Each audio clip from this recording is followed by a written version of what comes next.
Our correspondent Ucho Okoro live for us in Benin City. Joseph Kunde joins me now also from Benin. I'm sure you've spoken with residents where you are. Do you share, did you feel the same optimism ahead of the election tomorrow?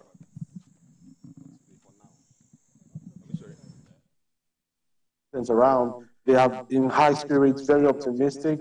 And it's more or less like the same tale, I must say, talking about even the security operatives as well. Earlier today, I had an opportunity of combing the town and, of course, and some other vicinities around Edo State, particularly areas like Koko, a border community of Koko, and, of course, others as well. And it was really, really telling, you know, when you look at these places and then you see that everybody's looking forward to what's going to be happening tomorrow. And the beauty of the whole thing is we have virtually all of the places that you go to. You have the presence of security agencies, the Army, the Navy, of course, even the Air Force as well, not forgetting the ones on ground, the police. Earlier on as well, I also had an opportunity of talking to a number of them, police officers, and they were really, really upbeat. Let's not forget that tomorrow is going to be a curfew from 6 a.m. to about 6 p.m. Of course, not like the usual where we normally have 6 to 2 or 6 to 4. It's going to be 6 a.m. to 6 p.m. tomorrow. So that means that nobody's going to be moving around when you're not authorized to move around. So yes, everybody's looking forward to having a good time tomorrow in terms of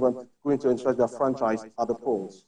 How are stakeholders reacting to the ongoing distribution of sensitive and non-sensitive election materials to the wards?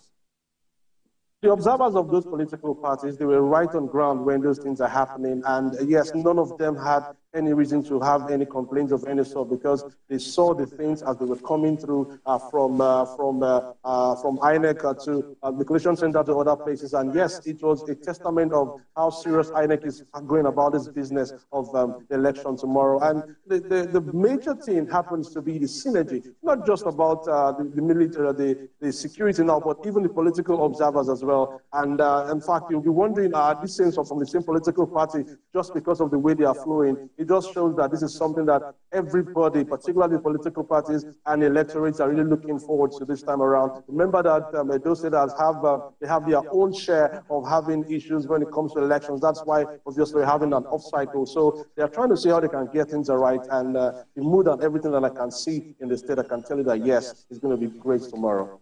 Thank you, Joseph, for the update there. Stay safe, and we'll get back to you when you have more for us. We'll return with more stories after this break. Stay with us.